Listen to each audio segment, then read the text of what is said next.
Welcome back to another episode of the Roll Blob podcast, part of the Big East Energy Network. I'm here with Cap. I'm Coop. And Kenny Freese, he's not here today. I think he's actually stacking musky lagers on top of each other. He wanted to see how many musky lagers tall he is. He said it might be a while. Yeah, so it's gonna take. They keep falling over. Yeah, so he can't make it tonight. But hey, speaking of musky lager, what better place to get one than Dana Gardens? What better place to enjoy it than the patio? And what better time to do it than after a home game? You can enjoy a beer, a musky lager, at the patio at Dana Gardens. And just by coincidence, there's going to be a new post-game show at Dana Gardens. And it's the Roll Blob post-game show. So Cap will be there after every home game. Talking sports, talking about the game. I'll be back at Cintas interviewing players and stuff like that. Then I'll make the walk over to Dana's, but should be really fun. Shout out to the guys at Dana's, BJ, for making it happen. Tom Iser at Xavier, Joe Sullivan, everyone for putting that together for us. Friends, yeah. But we'll have some interviews, analysis, stuff like that, and I'm sure we'll have some frequent guests on there. Guys maybe guys like Keith Jackson. That'd be cool. Let's go. Yeah. Speaking of Keith Jackson. Speaking of Keith Jackson. Oh, he's here. We have him on the podcast tonight. Keith, how you What's doing? going on, fellas? What's going on? Happy to be here, man. Thanks for inviting me. Keith, we appreciate the sub tonight. Kenny just wasn't getting the job done. We needed to hit the bench tonight. So we appreciate you subbing in for the big fella. No doubt. 6-man my whole career. I know how to do that. Playing the 5? I'm cool. Let's get it. We appreciate it. It's probably good to let you in, Kenny. It would just get way too positive in here. Sometimes we got to reel Kenny back in. He thinks the Muskies going to go 32-0 every season. So I don't know if we can handle that much positivity. Look, I think there's high hopes for sure. So, and Keith, you are a very positive guy. And I remember we talked. It was funny because it's like, as media dudes, we didn't go to Xavier. We didn't play with you guys. But like, we saw you at Muskie Madness at tip-off now. Right. And it was funny because, like, we were just hanging out with Keith, and we just are happy to be there. Like, be around 4 players. I look up to all you guys growing up, and it's like, Keith's like, hey, you guys want to go kick it with me? And so we kicked it with you for, like, 3 or 4 hours at the bar, just, like, talking hoops or whatever. So this is going to be pretty natural for us. Yes, sir. But you are very positive. I remember at that time you were hyped about this team. I know you've been to practice and been around the team. I know you stay really plugged in. So let's just, bird's eye view to start it. Like, what do you feel about this team so far? What has you excited? Yeah, I think we have a lot of talent. I think we have a lot of versatility and size, which we haven't had in, I don't think ever, really. Yeah. Where you have, 6'10", 7 feet, like, and then a bunch of guys that are 6'8", 6'9", that can do everything. I think there's a lot of potential there. And then, Patino's new, so don't know much about how he plays other than what we've read and heard. But I'm excited for a change. We've been doing the same thing for 20-something years now, so it's due. Yeah, for sure. And I mean, it's going to suck for me, honestly, that the team's so tall doing.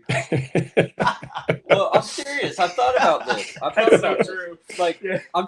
I have a tripod, I have a camera, and I have a mic, and I'm like, is it going to look ridiculous? Like, yeah, it's like, I don't even. Well, that's what sucks is we see Frischner looking short, and Frischner's like 6'4". Right. I'm like, they're going to kill us, man. But anyways, Keith, I'm curious to get your input on this. So obviously Xavier's had 2 scrimmages. We'll only talk about one that we know for sure what happened, and that was the Murray State scrimmage that was open to the public, and they weren't too good. And then, of course, the scrimmage, the secret, not so secret scrimmage against Toledo. But, everyone's talking, especially on Twitter, about, the scrimmages and stuff like that. From a player's perspective, I mean, does it really matter? Like, the scrimmage, like, the mindset's got to be so much different. You're not playing for winning or losing. It's your first time. Like, do you even think about a scrimmage after it's done? I mean, not really. I mean, obviously you want to win regardless, but at the same time, you're still trying to figure out rotations. You're trying to figure out who fits with who. Guys are just getting familiar with each other. The lights are actually on, so guys are nervous. I think Jovan said he was nervous, which is I appreciate the honesty because he looked nervous.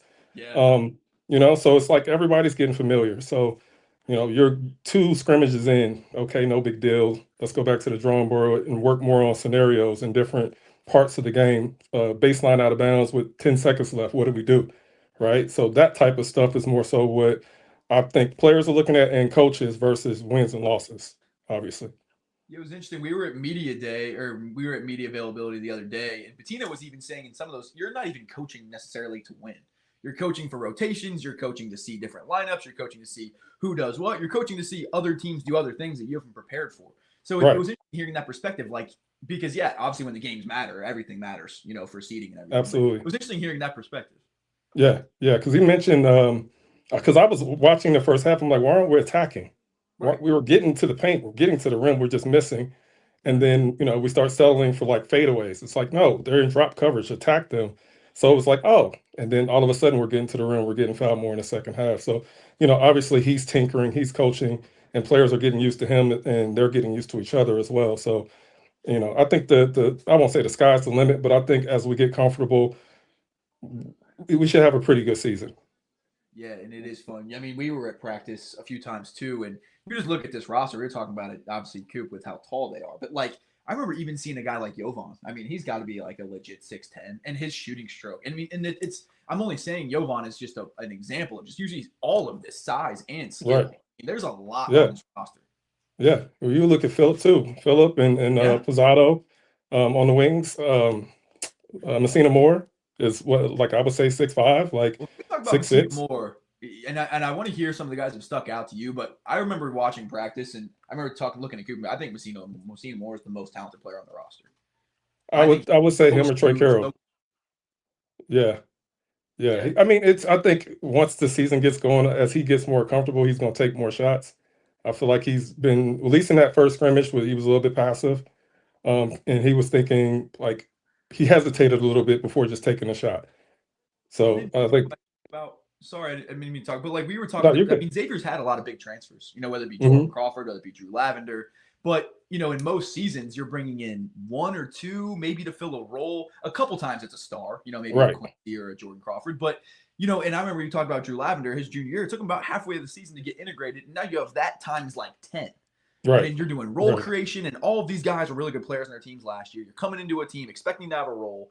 What do you think that's like in practice every day and kind of that role creation for this team? Yeah. I mean, it's tough because, obviously you're trying to adapt and you don't want to step on anybody else's toes, and it leads to more turnovers. So I think that's really what the issue is right now, is that everybody's trying to be a little bit too unselfish. So if you're open, you have to shoot, or you have to create right away. So guys are still filling each other out. So I think that's a big thing where, I remember a season was going on when I was in college where it was like, you're watching film and it's freeze it. Hey, you got to shoot that. You're too open. Whether it's, you feel comfortable or not, but you have to put that shot up because it affects the offense and it causes you to go down to the limit of the shot clock because you passed up a wide open one. So Had a brief. Okay, I think now we're back. I think we crashed. I think we crashed. So sorry. I said some brilliant stuff too, man. Well, it said it's still recording, so we'll see. Yeah. And I'm just messing with you. This might be baked in. Did you see us crash? Yeah, I was like, I guess I should keep talking still. Like, I don't know what to do. It was an ISO. I was dying when we got back in here and you were still going. Yeah, for the audio listeners, if you're not watching this on YouTube, maybe it's a sign to go to YouTube. We get paid per views, not per listens. But anyways, Good plug. yeah, our signal went out, got back in. Keith was still going, so I'm sure you said some great stuff there, for sure. Just a bit of an But- ISO. Yeah, Nothing wrong with that. but Like Stephen A. Smith up here. yeah. Where's the camera? That's Put the camera on me. I told you you're a media professional. I told you. Which camera's mine? We're just trying to build confidence, Keith. That's all we're trying to do. And speaking of building confidence, with this roster, no one's played together before, minus like the guys that have played at New Mexico together. Yeah. Right. But I mean, how do you? And I know it's way different from when you played, but I mean, how long do you realistically think it takes for a team to start gelling? Because me and Cap were talking earlier. I feel like we've been saying that same sentence for like the last 3 years. It's like, well, it's going to take some time because these guys have never played together. Right. Like, it's going to take some time to build that chemistry. Now Any you turn that thoughts? up to 11. Yeah, any thoughts on that? Like, is that an overrated thing, or is that I something? think Yeah, it's definitely that's a big deal. It's chemistry, man. It takes time to build, takes time to gel. That's why it's huge to have some guys carry over that can, be cohesive and bring guys in. And yeah, I think that's definitely a big deal. I'm hoping, hopefully, before December hits, that we can start to build some of that before Thanksgiving. We got some huge games from Thanksgiving moving forward. So hopefully, we get through some of those bye games and then hit the ground running, go down to Charleston and then, obviously the crosstown shootout here. So protect Centos. You've seen that too. And that was interesting watching teams. I feel like from your era, that happened a lot where it was like, the team would look different. They would just find their groove. I remember sometimes the shootout could be like a make or break game. Like Yeah. sometimes if the shootout went well, the rest of the season, I mean, remember the Elite Eight year? I mean, Yeah. we were 10-9 going in the shootout or something like that. Yep, And then just getting go on booed an on our absolute court. run after the shootout. Yes, sir. Yeah, I mean, all it takes is one game and Yeah. something to kind of bring the team together and rally behind. Mhm. So obviously getting kicked in the mouth sucks because we did a lot that year, especially early. And then Lionel lost his mind and we kind of figured some things out as a team. I think sorting out the leadership as well.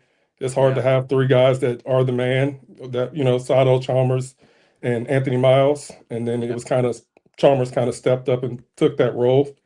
And everybody just kind of fell in line after that. That what kind of happened there is Chalmers kind of took the leadership role there. Well, I think Chalmers was not necessarily the most outspoken person, but his play spoke loudly. And Sato really didn't say much at all. And then Miles didn't really say much.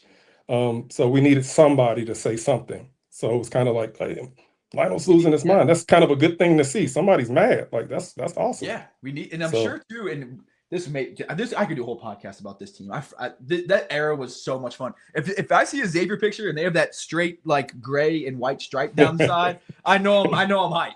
I love that crazy. whole era. That's a throwback uniform now. That shows how old I am. That shows how old I am. Crazy seeing that be a throwback uniform. I'm like, hold on, that was like 25 years ago. I know it was wild seeing that as a throwback. That was wild. I'm that old.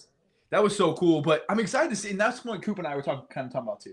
Is it's like we kind of wonder when you kind of start to get concerned because I'm gonna be honest with you, Keith. If we drop a game early, bringing in 12 new players, Roddy was here last year but didn't even play a game. Like I feel like if I can be real with you, I'm not gonna like to see it, but I feel like it might be to be expected to have early season slip ups.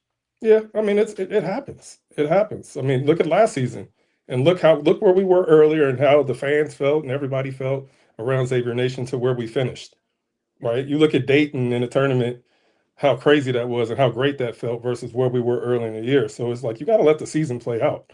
You got to let guys take their lumps. We got to learn. We got to figure each other out. And then hopefully we can gel late and make a push.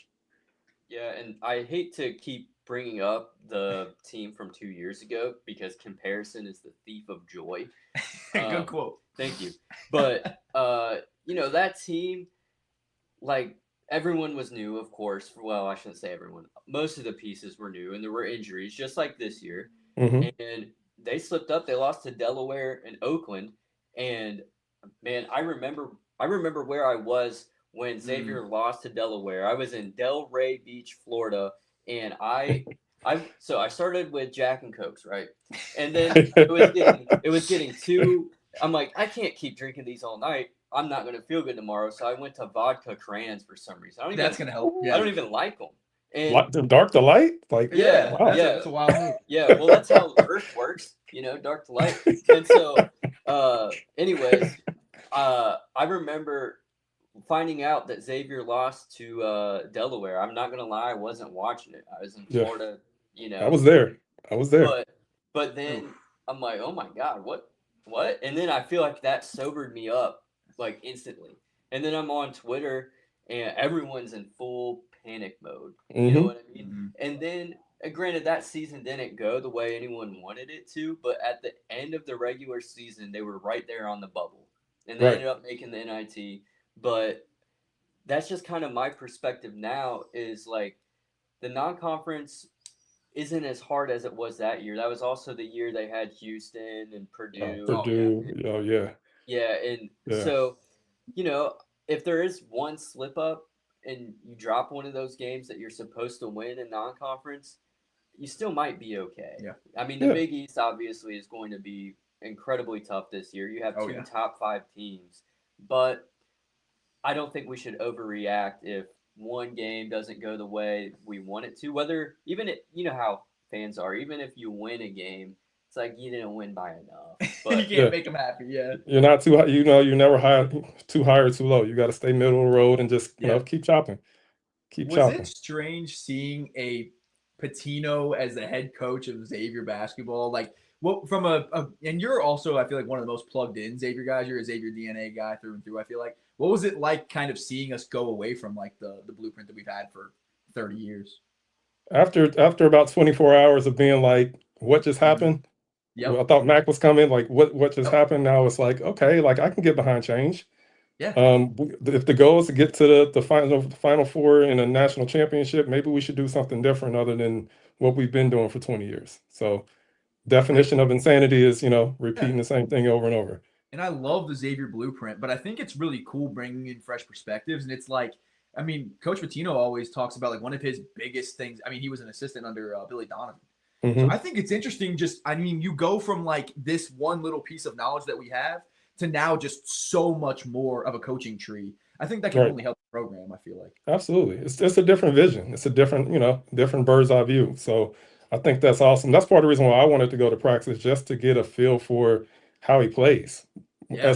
As a coach now, I'm coaching my third grade team here with my son. It's like, okay, like basketball's changed since I've played, so I need to learn some new things and look at different continuities and different underneath out of bounds plays and try to coach the kids so that leaving it up from our team to a new team or a different coach, they feel like they've learned the game. So You're going to have your kid practicing the 3-ball maybe a little more than you did? nope, not yet. I'm trying to keep the form tight. There you go. I messed my form up early, so I'm trying to keep him under control. That's a smart play right there. That's smart. and how many head coaches did you have when you were at Xavier? 3. That's right. Wow. Okay. So, I mean, that's got to be such a unique perspective from your end when, I mean, a new head coach comes in.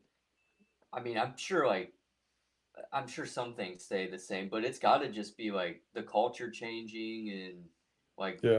just the procedure in which you do things, the processes. Like, how big of an adjustment is that? Granted, Roddy Anderson's the only guy on the roster that's going to feel that, but just in general, how different is that? Yeah, it was well, the first time it was crazy. Going from Prosser, really never playing for Prosser, and then going to Thad Matta, who totally different style. More, I won't say slow down, but more sets. Prosser was a run and jump, get up, press, run type of coach. More free flowing, which is what I'd like to do. To more set plays and slow it down. And we're gonna go through Dave West first, and then we got Sato, we got Chalmers, and then you kind of fall in where you may after that. So it was a little bit different, but then going from Mata to Sean was similar because similar coaching style, similar plays. But it was hard. I'm not gonna lie to you. Yeah. Like making it through those 4 years mentally was a beat down. Yeah. I never really felt like I had my guy, so to speak, because none of those guys were my guy. I could develop relationships with them all, but none of them felt like they were, that guy for me. So it gives me a sense of pride knowing that, especially nowadays where everybody's just transferring willy nilly.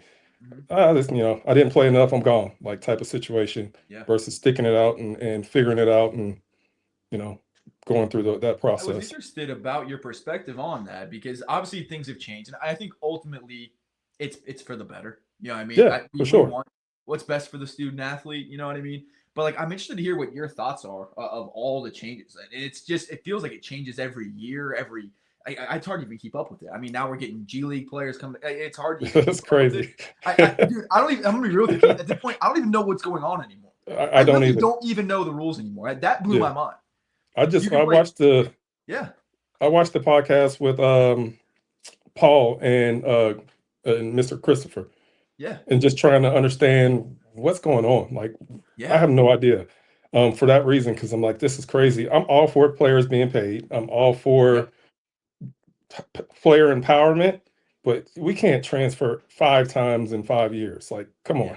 We got to put some restrictions around that, and whether it's a multi-year contract or buyouts or whatever it has to be, but we can't. It's like, come on.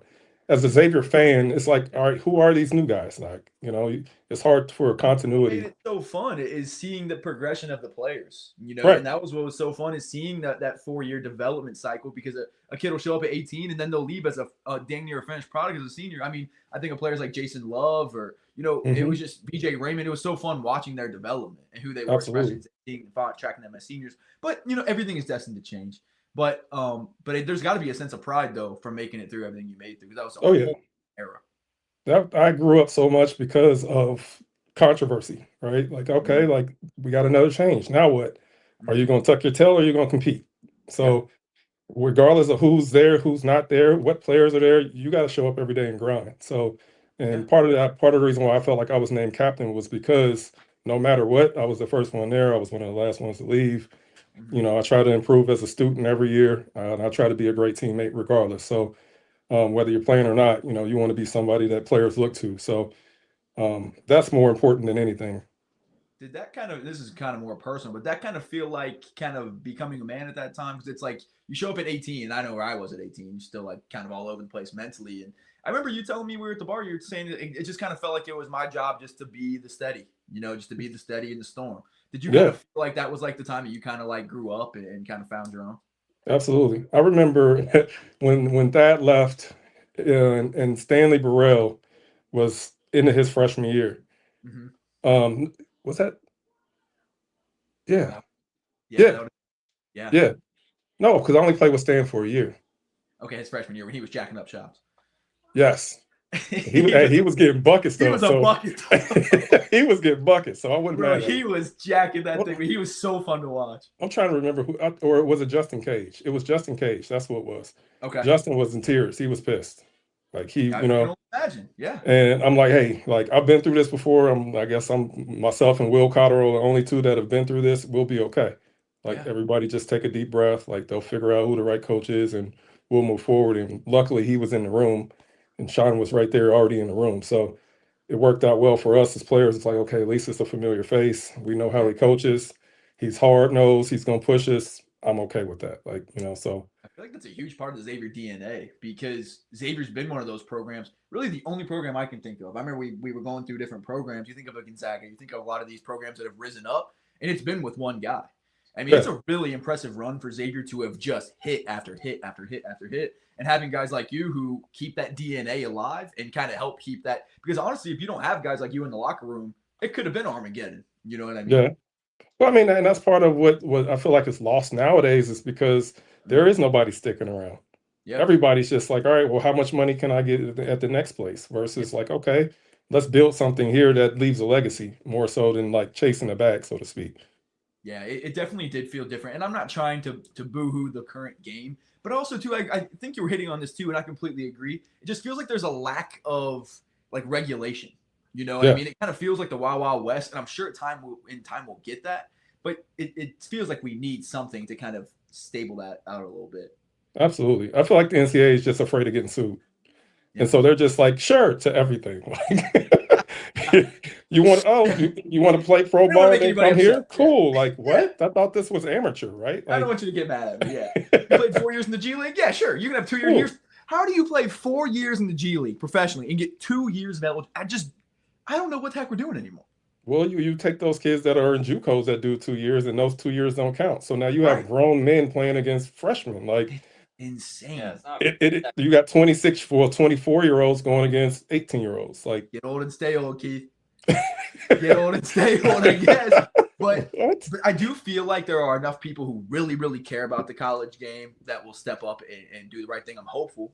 But we need a model that's consistent because that's one thing that's tough is, this is like there are people whose livelihoods ride or die on this. And it's just kind of like the NCAA is just kind of like, I don't throw their hands up. I don't know. So I'm hoping we get there where we can get some more of that brand because like, for example, with the shootout, it used to be like we've been butting heads for 4 years. Right. Like we're sick of each other. There is a history here. You think of, Max Seal and D West. They've been jawing all, you know what I mean? Like, and nowadays there's just there's no prior history. And it still has juice, it's still great, but back then it was a bar fight. No, it was real hatred. Like I was cool with some of those guys outside, like some of the UC guys off the court. But yeah, when the game was like, okay, yeah, I'm coming for your neck, man. Like let's get after it. No love lost at all. Yep. And then I mean, we could be friends afterward, but right now, I need that this. that might be a good question. Do you have a favorite shootout moment, favorite shootout story? Probably Lionel shot at home my sophomore year. So that His was like the step back.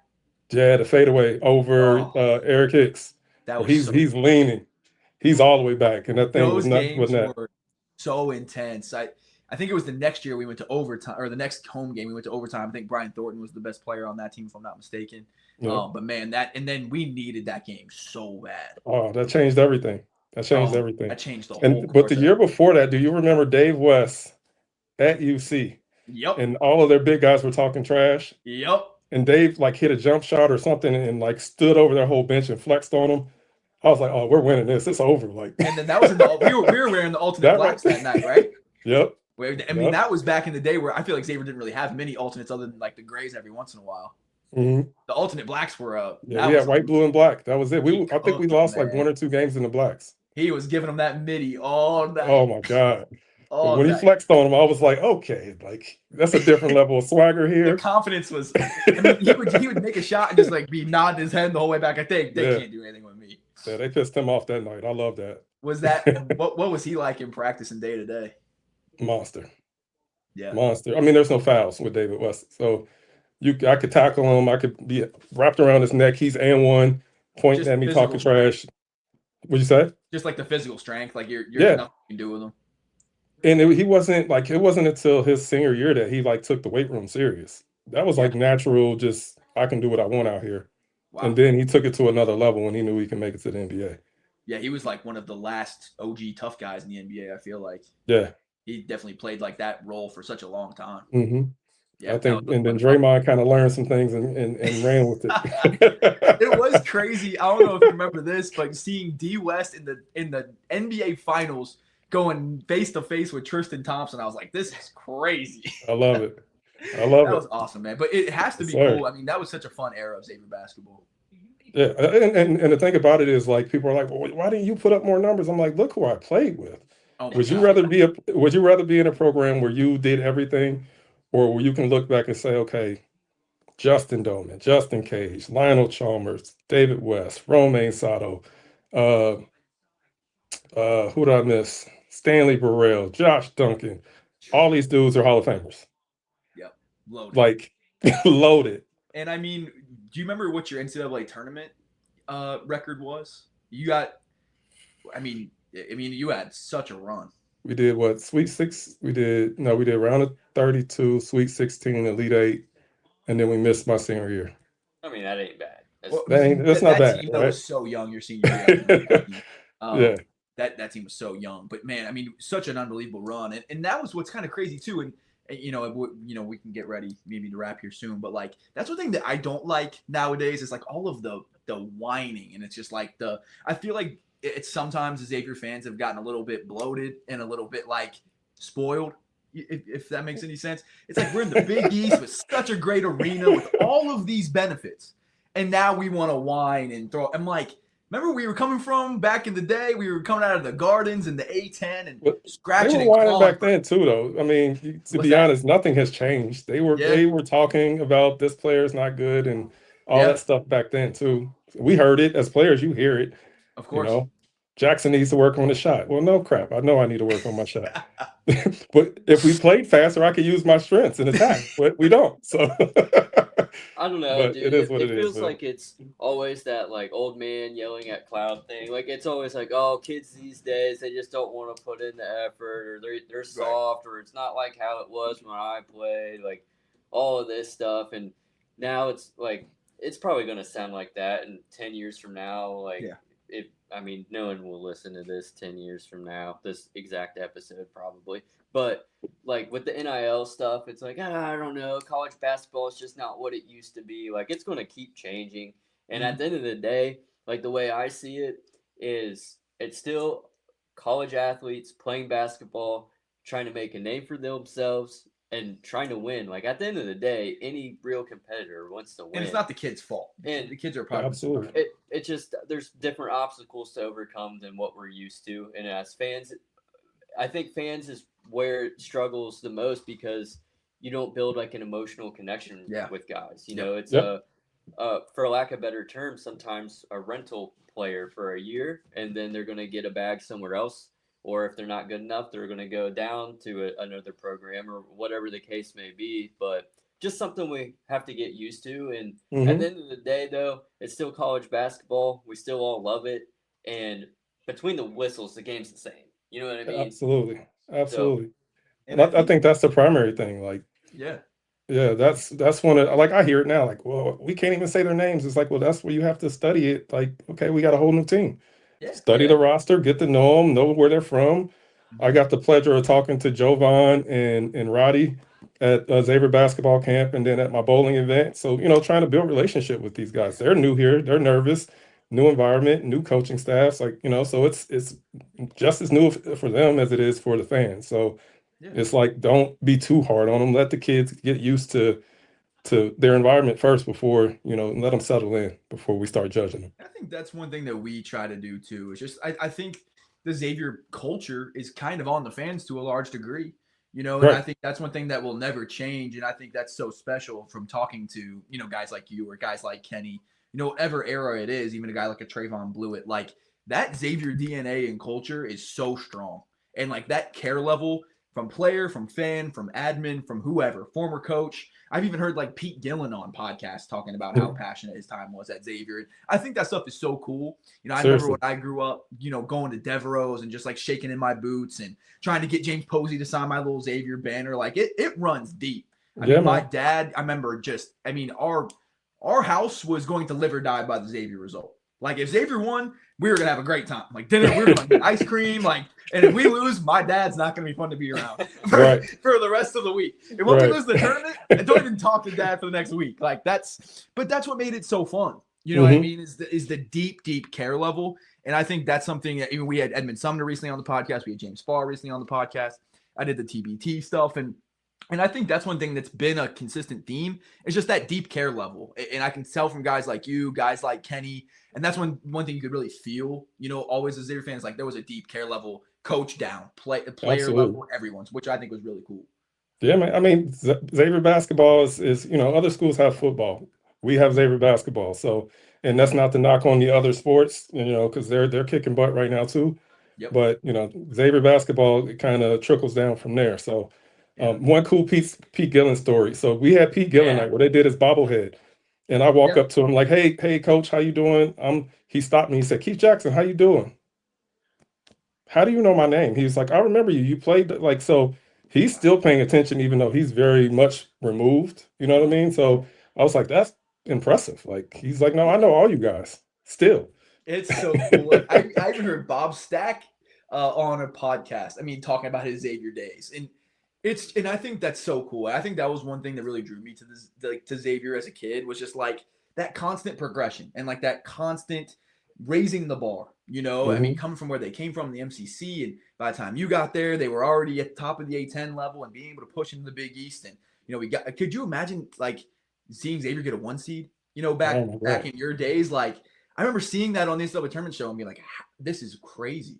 Crazy. Like I remember the first time seeing that Big East logo on the Cintas court and be like, "Man, this is insane, man." I Yeah. remember playing like the video games, growing up. I remember editing your dunk rating and all that stuff because they were doing you dirty. Your dunk rating was like a 25. I'm like, y'all gotta put some respect. I Put never you. played, so I have no idea. I heard good things though. I never Yeah, played. but it's just so cool seeing how far it's come, and and I just want to keep that DNA alive. Absolutely. I think we're in a good spot. Yeah, Hopefully the NIL situation plays in our favor with judgments and all that stuff that I don't know much about. yeah, But hopefully that levels the playing field a little bit, and then we can go out and do what we're supposed to do with a new regime here. I love it. Yeah, and I think really the general consensus that I've been hearing is like, yeah, we'll see about this year. Mhm. Obviously, Good no question. one knows, but Mark, who runs Big East Energy Network here, he was talking after Big East Media Day. He said, "Look, I don't know how good Xavier's going to be, but I know they're in good hands moving forward." And I think keeping that DNA alive, the easiest way to do that's to win. Yeah. And I think I think we've got the guy to do it, and we just have to be patient with it, just because everything's so new. But speaking of Big East Media Days, Keith, Xavier was picked to finish eighth in the Big Mhm. East, eighth out of 11.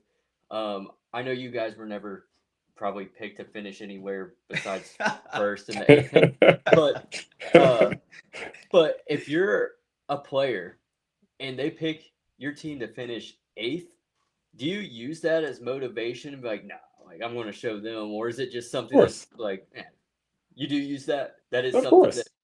okay, Anything negative is always fuel. And that's Yeah. not necessarily negative. The Big East is a tough conference. If you're in those top 5 to 6, you're pretty much close to being in the tournament Yeah. or in. Yep. So they're not far out based off of being at 8. So if you can steal some wins similar to what the team did last year, you have a shot to dance, and you're right, you're right on the cusp. So I would definitely say that's a good thing with 12 new players and no continuity there at all. Yeah. yeah, Keith, glass half full guy. Not he. Always. Positivity, baby. You will never Positivity. hear me say anything bad about Xavier. Nope. Middle name starts with. I think your middle name's got to be positivity. Were any of your coaches big bulletin board guys? Would they be digging for stuff to piss you off? Not really. That one year with UC where they was talking about Dave and not being as good, he's Yeah. overhyped and all that stuff. That was one.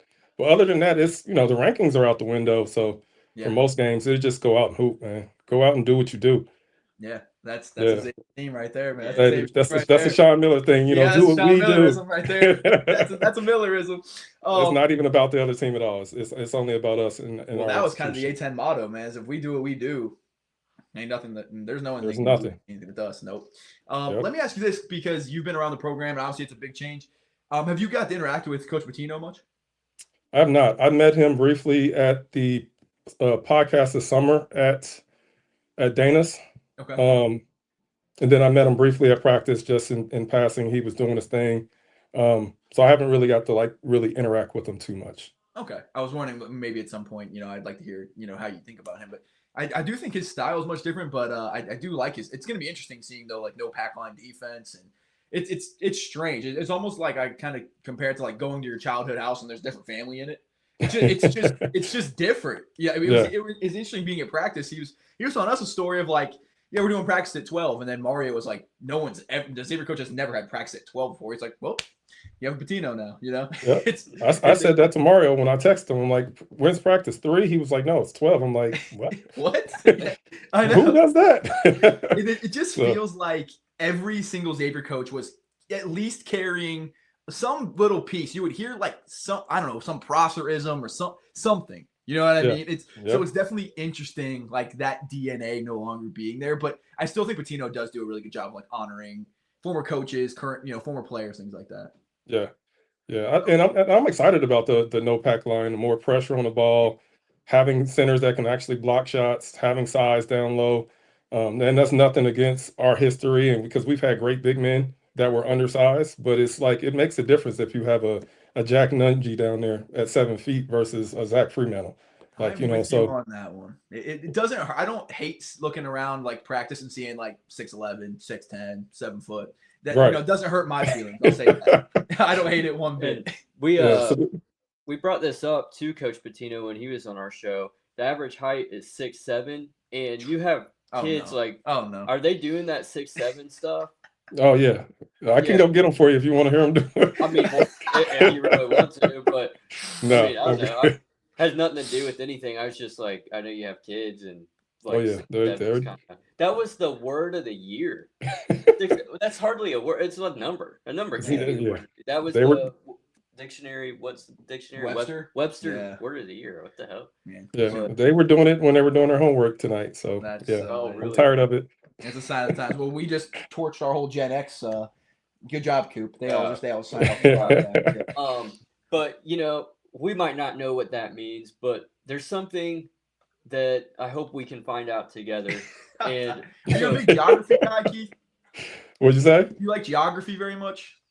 You prepared me for this, so I had to Google. I'm like, I have no idea. Okay. I have no idea. So you're ready. All right. You cheated. I cheated, bro. I'm like, I have no clue. Spoil it for us. So We don't know. I did a Twitter poll asking where is Marist, and I do know that it is in New York State. Okay, that Yeah. was an overwhelming majority. Pretty much everyone knew that. Now where in New York? It doesn't feel like New York City. No. And No Fordham. Nope. Cap, Shout out Fordham. and I know Keith, you already know the answer to this. Yes. Okay. I knew it was northeasty.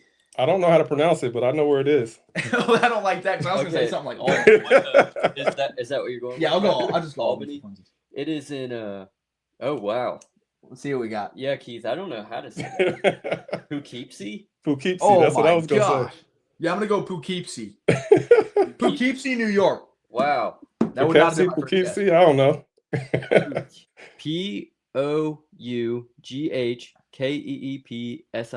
Poughkeepsie. Poughkeepsie. Wow. Yeah, I don't want language of origin. No spelling here on all that. Well, it's just funny, Keith. Like we always do that. I'm like, well, of course Paul Frischner knew. We were in the media room. Like I guarantee Paul knows. And I'm like, don't tell me, but do you know? He's like, yeah, I know. Okay. Of course he knows. Yeah. Of course he does. But I know Marist is the Red Foxes, and they won 20 games last year. I know that. It's gonna be. I know that part. Okay. I think they have a lot of continuity too, so it'll be interesting. Yeah. So the next one, I know they're called the Dolphins, and I'm talking about Lemoyne College. Okay. Mhm. So if you're the Dolphins, you've got to be an oceanfront state. You have Ocean is definitely, you would think. You can't have It's like not gonna be like Nebraska. the Little Rock Dolphins. The Nebraska Dolphins. Yeah. But it kind of sounds like an arena football team or something. They're But called Lemoyne. Lemoyne sounds French to me. I'm thinking like northeastern Louisiana. Oh, I like it. Like some Nowhere near it. Oh, no. Okay. The geography professor has Oh. on the edge. I mean, if Dolphins give me like a Carolina. Okay. Yeah. Like You're closer. Yeah, I'm taking Closer's I'm not taking like a good. coastal Carolina, coastal North Carolina is what I'm Yeah, thinking. you're definitely closer there, but yeah, we're Okay. still a ways We're away. off. Uh, What are they? they can't be called the Dolphins. Syracuse, New York. Syracuse. I mean, Syracuse is known for its dolphins. Dude, there's no there. Maybe at the zoo there might be a dolphin in Syracuse. That's dumb. That's That's like the Miami polar bears. yeah. My Miami, Florida polar. Like, get out of here. Exactly. Now that's disgusting. This is That just BS. That's I'm disgusting. Yeah. pissed. You learn something new every day, right? My man. Yeah. And, But Keith, man, I was hyped to hear you say Dana's because I am recruiting hard to get you into Dana's for post game press conference or post game shows this year, which is gonna be really fun, man. I'm pumped to and I could see it being lit as hell in there. We get a shootout win. I mean, Oh Dana's my God. blast, It's gonna be man. nuts. I would love to talk some post game shootout dub at Dana's. Oh my God. That might not be a good night for me to be on the air talking sports. You know Have a few how I musky get after lagers? with some of these games, bro. A few musky lagers at Dana's. Oh Keith? my God. Have you had it yet? No, I It's- haven't. it's I don't pretty even good. drink anymore. But I've heard it's really Oh, that's good. right. That's right. That's right. I've heard it's It's really pretty good, good. though. Yeah, it is good. I It mean, is the really good. can is gorgeous, though. Yeah. Oh, I've I got to love put that. something in the house. I got to put it on the shelf in the basement. Oh, they're beautiful. We're trying to get some for the background. They're I think it's such a Absolutely. genius idea. Yeah. From what I've heard, they were not prepared for the demand at all. Like No, apparently they they're sold out at the Yeah. they sold out at the exhibition. But I think it's a Wow. genius way to raise NIL, though. Yeah. Yeah, I love it. And it's a quality beer too. I was impressed. So Well, very I smooth. would love to buy you a musky lager after a shootout win.